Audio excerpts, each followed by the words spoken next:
do something bad to us, we are going to do things to you that have never been done before. We the people tell the government what to do. It doesn't tell us. We the people are the driver. The government is the car. And we decide where it should go and by what route to do. We the people are free. And I hope we have once again reminded people that man is not free unless government is limited.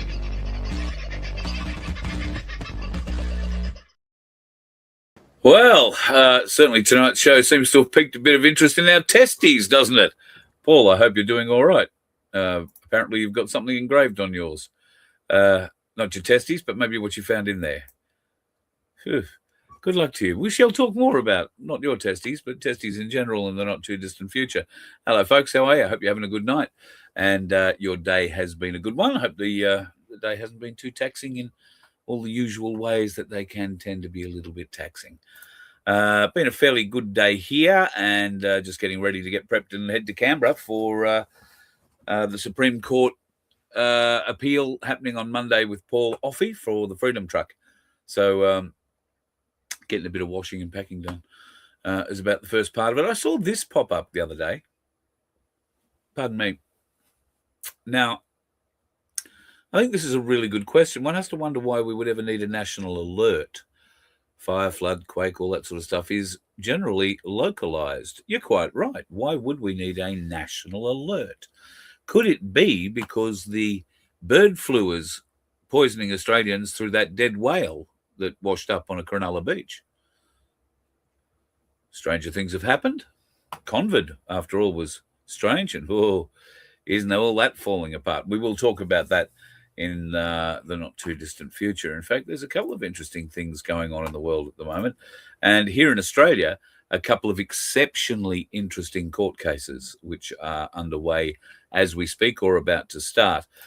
Scotty the News had his tooth ripped out today. It was epic. 2.5 hours. Must have been a hell of a tooth. Where'd the roots go to? Your toes. Painful? Painful would be the bill. I saw just under $500, 460 something on dollars. Yeah, that's never a good thing. Heading off to the dentist is painful in more ways than it should be. And I've always wondered why Medicare doesn't cover dental. Do we ever have any ideas as to why that is the case?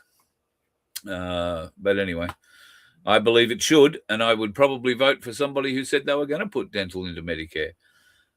God knows we'd all have much better teeth, wouldn't we?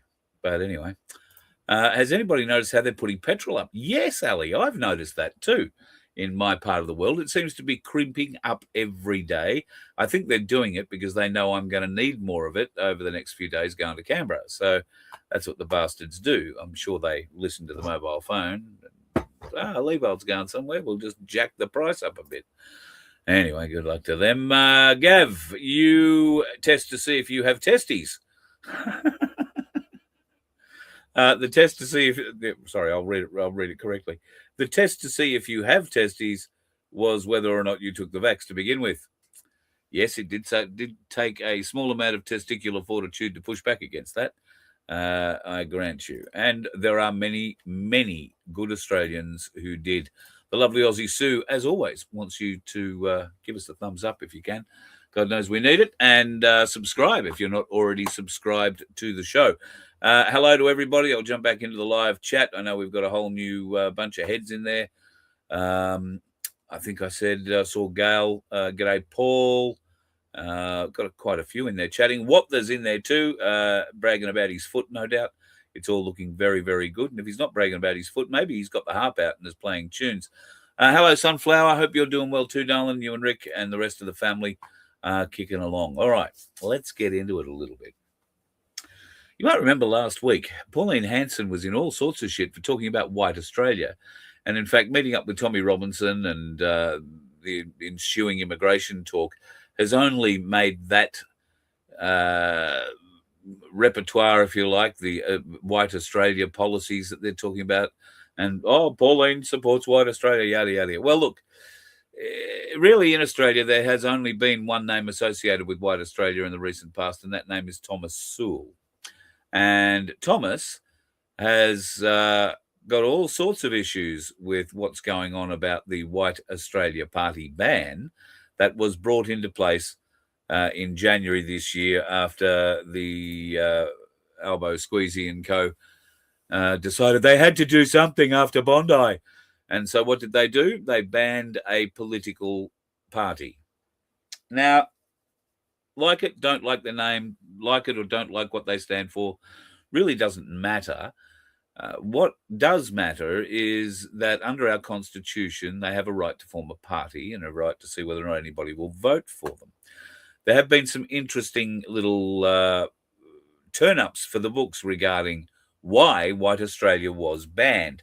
And ASIO have come out and made quite a number of startling submissions that as to why they classified White Australia or the White Australia Party or the banning of it to be so important. One of the larger reasons was because they were banned because they were engaging in political processes. Now that's a biggie, engaging in political processes. Well, that's what a political party does. It engages in a political process. So I'm just trying to see. I'll try and make that a little bigger so I can read it. There we go. I'll move over here a bit. Now, our Director General of ASIO, Mike Burgess, went to the government and said, oh, yes, a lot of hand-wringing involved. We're going to have to limit their ability. You know, I'd like to point out, well, in fact, I think he points out in one of these that the agency went on to state that White Australia was not engaged in criminal activity or the promotion of violence, but said there was a risk that the organisation may advocate for or engage in the promotion of communal violence in the future. Well, I would argue that that's already happening with the Palestinian marches on a weekly basis, if they're still happening like that. I don't know that they are still happening. I would argue that it happens with every protest or every time somebody pushes back against the government. I don't think that's going to be much by way of a legal defence for them. And I've got a sneaking suspicion that Thomas and the White Australia Party might just about be able to get themselves back again. However, ASIO assesses that the White Australia Party or White Australia is aware of the current legal thresholds for criminality and at this point in time deliberately endeavours to engage in the activity by stopping short of those thresholds. Now, ASIO have also assessed that, I love this bit, the activities and messaging of the White Australia Party were nonetheless likely to increase the risk of others that they would promote communal violence. So they've banned White Australia, not because they've broken any laws, not because they've engaged in incitement or anything else. They've engaged in banning them because of what might happen. I don't understand how you can do that lawfully. Mind you, what's lawful and what's legal are two very, very different things, and we know that we have legal courts, not lawful ones. So Thomas is back to the High Court challenging this, I think, in November. Might be earlier than that, September. And it will be a very, very, very good argument that he puts forward. And I think he has very good legs for the argument. The police, the government, and the security services have acted in bad faith. And they've created a law that is definitely not what I would call lawful. But if it can be stopped for engaging in political processes, I would argue that that's exactly what they did to Pauline Hanson when they threw her in jail. Now, she was in jail, 11 weeks, and won on appeal instantly, walked out of jail that day.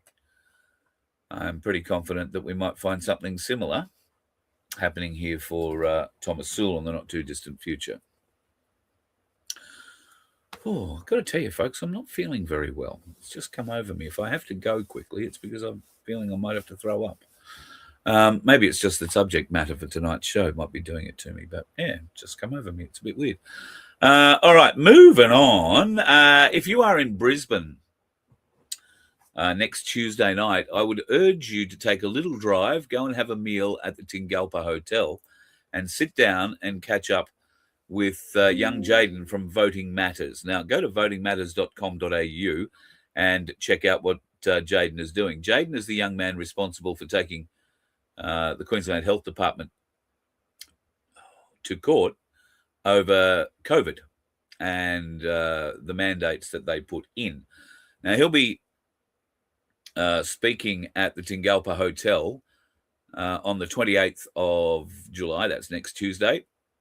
He's going to start at 7 o'clock and probably go for an hour, hour and a half. I would urge you to get along to that one. It is quite possibly the most important legal case in the world at the moment. Whew. Something's not liking me.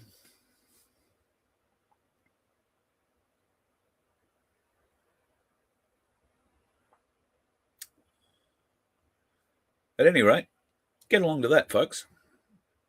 Oh, I don't know that I'm going to be able to get through this.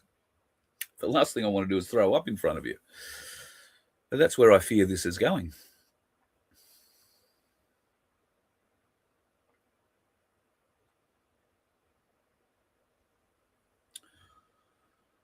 I'm sorry, folks. I'm going to cut this short because I really think I've got to go. I apologize. Stick around. I'll put another show up in half an hour or so if I have stopped doing what I think I'm about to do. Oh, don't know where this has come from.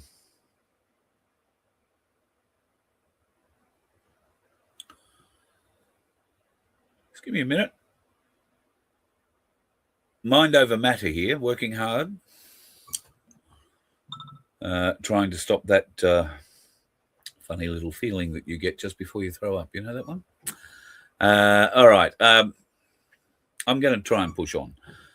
We'll see how far we get. Now, have you ever heard of the Evian Conference? And when I heard that term, I thought, oh, they sat down to figure out who was going to charge for the most expensive water in the world or something like that. Well, it turns out it wasn't anything to do with that at all. It was a conference that was put together in 1938, held in the shores of Lake Geneva.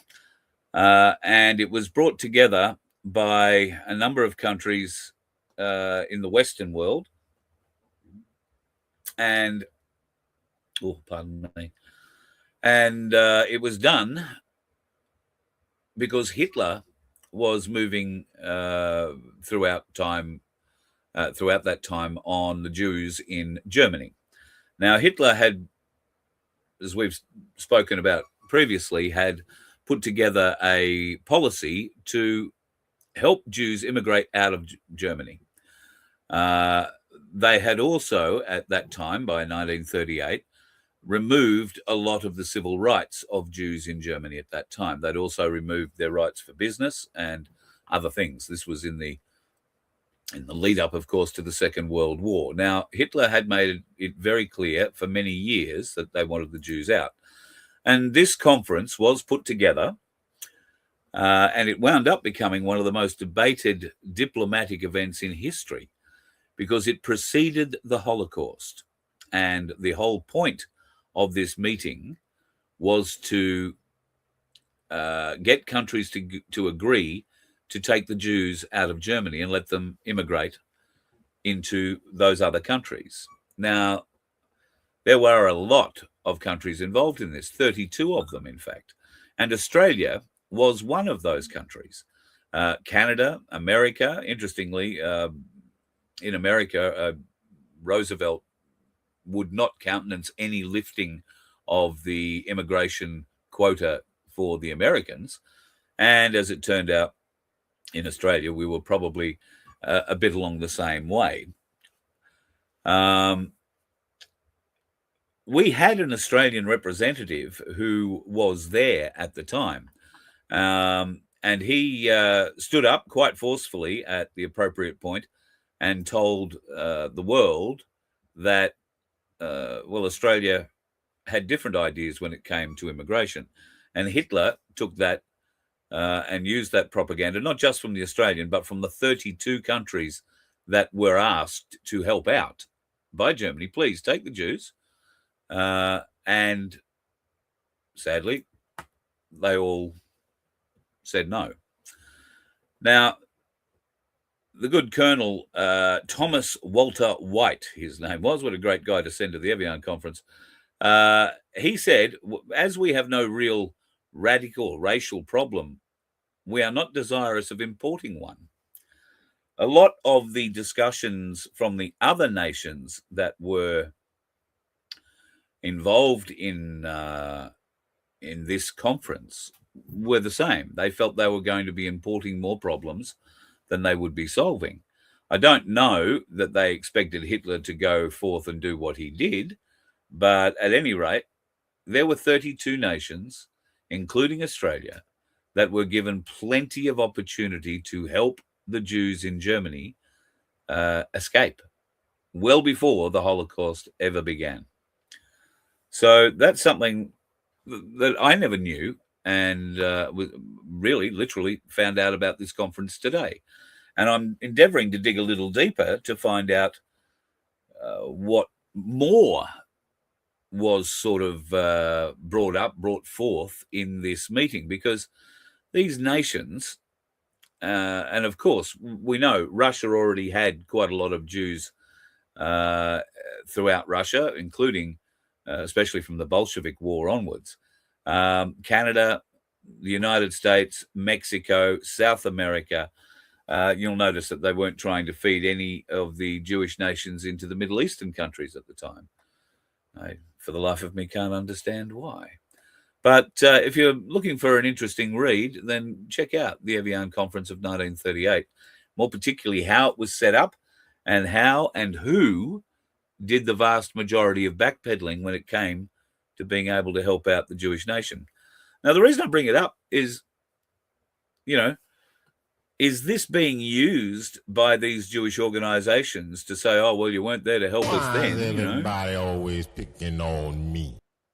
Why is everybody always picking on us? You know, you're not there to help us. You're never there to help us. And yet we always seem to be in the center of the fighting. This is a question I would ask once again, any Jewish folks that follow the show. I genuinely am keen to know, why wouldn't 32 countries take large amounts of Jews in after or before the Holocaust, before the Second World War began? Why wouldn't they do that? I can think of some economic reasons. I can think of, well, they were just coming out of the Great Depression, America. So they needed a war to get things going, that's for sure. Canada, I imagine, pretty similar sort of situation. The UK, Australia, well, we were just sort of making our way in the world back then. We're a long way away from anything this serious. And of course, we'd only turn up if the bombs told us to. But the question remains, why did 32 Western nations refuse to help the Jews out of Germany prior to the Second World War, prior to the Holocaust? And I don't know that we need to ask the 32 countries that. I think we need to ask the Jewish nation that. Why did these countries not want you in their country? What had you done? What previous actions had they seen that they said, oh, well, you bring a few too many things with you. We don't want that in our part of the world.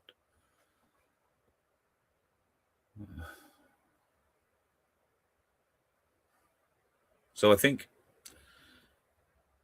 it's well worthwhile looking at that conference and going through some of the documents.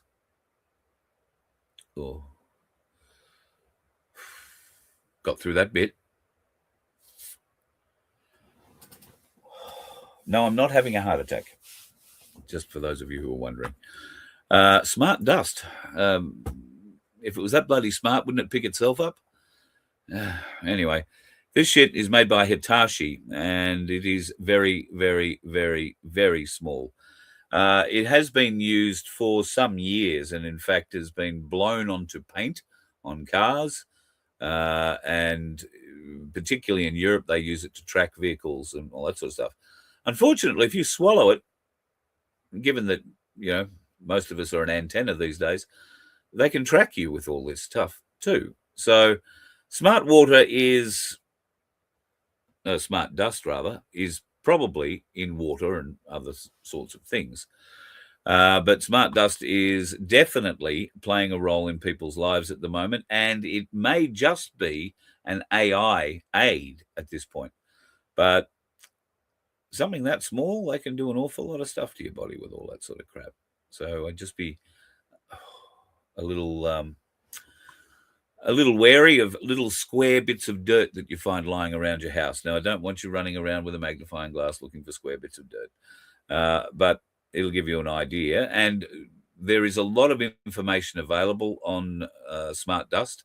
And I've got to say, from what I've seen, there are a lot of really good applications for it as well. Really good applications for it. Speaking of really good applications, the World Cup has just come to an end.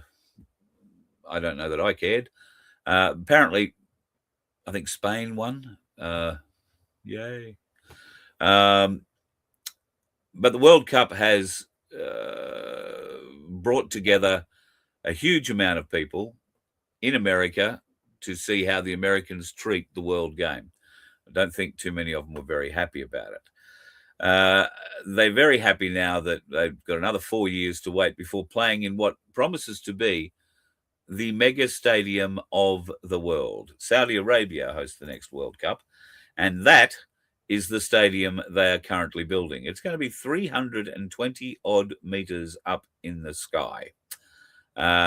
And I've got to say, it looks like an extremely impressive field, marvelous place to play on. Has anybody ever seen the movie Towering Inferno? Just saying, asking for a friend, But look, if they build that, that'll be great. You might also know that the Saudis were building that wall across the deserts. It was 500 meters high or whatever it was, and half a kilometer wide, and everybody was going to live in that long, great expanse and be happy for it. That's all come to a grinding halt. The build has stopped, not because of the war, not because of anything Iran is doing. No, it's just decided that it is a bit of folly, and the amount of money that's being spent on it is just stupid beyond belief. Parents are having a win in Victoria. God, you've got to be happy about this. Tens of thousands of teachers walk off the job in Victoria as part of a major strike. Thank God. Do not send your kids back there. That's the best thing that's happened to your kids all year. The teachers not coming to school. Stop the brainwashing. Get your kids out of that system, folks. It's just not worth it. Because inside that system, the brainwashing dulls them, so that when bad things happen in the world and people like you and I come along and start saying, oh, you might want to have a look at that, they'll take notice. Because as we've seen in the last great con, probably the greatest human deaths in history attributed to COVID. And now, well, they always said you'd go blind from masturbating, but apparently now you just go blind from getting the COVID-19 mRNA injections actually destroy 8.4% of non-renewable eye cells in just 75 days. This was of 64 healthy young adults who did receive Pfizer's mRNA injection, and they did find irreversible structural damage to the eye's corneal endothelium. This is the base layer of cells on the cornea, on the bottom of the cornea. Corneal endothelium does not regenerate, right? So this damage is indeed permanent. The study found that endothelial cell density decreased by 8.4%. Cell size variation increased by 7.7%, which does indicate cell stress. Hexagonality, which means normal shaped cells, actually decreased by about 2%, indicating structural distortions. And central corneal thickness increased by 2.8%, indicating swelling and fluid imbalance. We have to remember that injury to this base layer of non-renewable cells can lead to blurred vision, chronic swelling, and even blindness in severe cases. The harms of these shots just keep piling up. Unbelievable.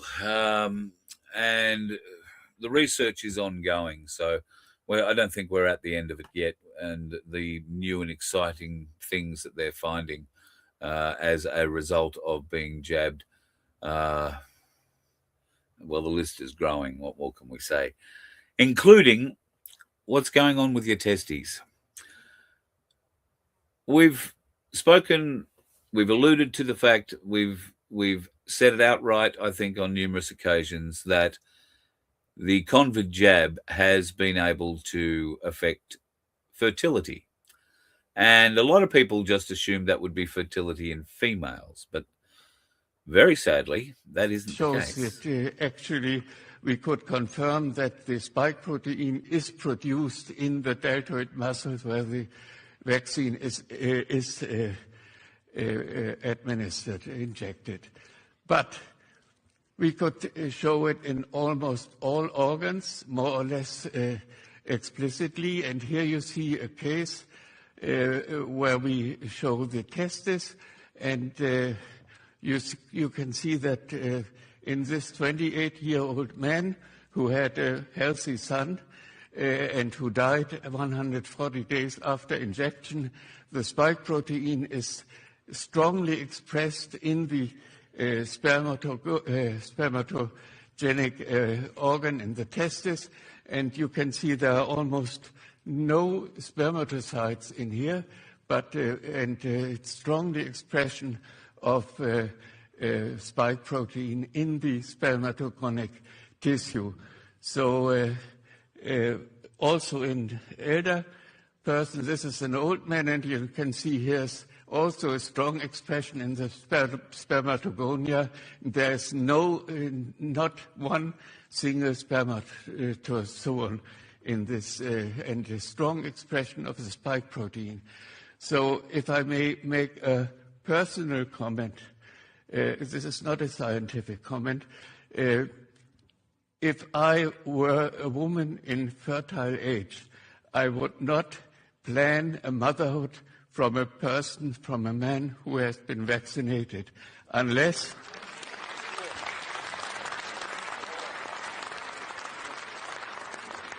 I think these pictures are very disturbing, very disturbing.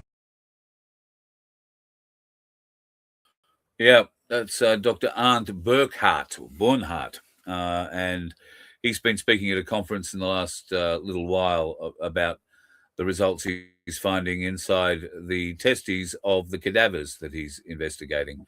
And as you heard there was a 28-year-old guy died 140 days post-jab, and you can see a huge attack on his fertility from there.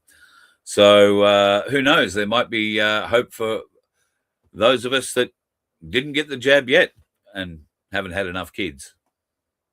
I've probably had enough kids. One of the things that I've been showing you recently is a bit of drone technology, folks. And God knows I can't wait to be able to get into your own personal flying machine and take it for a run. I don't want it to cost me 178,000 euros, as it currently appears to do.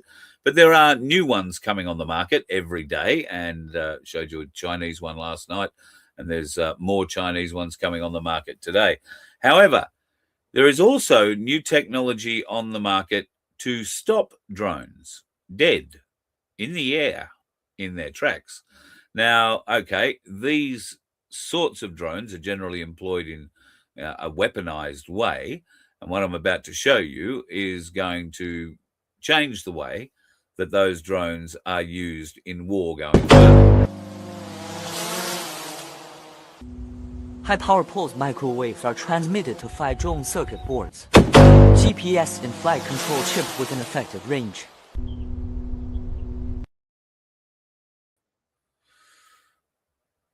That's a EMP, a mobile EMP that can go clearly on the back of a, F-150 or something like that. That's not going to be a lot of fun when you're flying around in your little motorized Jetson machine and some arsehole has one of those and fires it in the wrong direction. Going to have a lot of crashes. That's why I would suggest maybe that Chinese drone from last night, because at least it had a parachute built into it. So a bit of loveliness and logic there. Folks, I am going to leave it tonight. I don't know whether I'm going to throw up or not, and I'm right on the verge. So I'm going to love you and leave you for this evening. I may come back a bit later on tonight. If not, I'll see you tomorrow night for the Friday free-for-all. But I feel extraordinarily like I'm going to just throw up all over my keyboard. And if I do that, Vince is going to be very upset. So I'll love you and leave you for tonight, and we will catch up again tomorrow. I'm sorry, I've got a bit more to show you, but we'll catch up with that tomorrow night. Be safe on the roads. Avoid the dickheads. You let one ant stand up to us, then they all might stand up. Those puny little ants outnumber us 100 to 1. And if they ever figure that out, there goes our way of life. It's not about food. It's about keeping those ants in line. That's why we're going back. Does anybody else want to stay? Let's ride!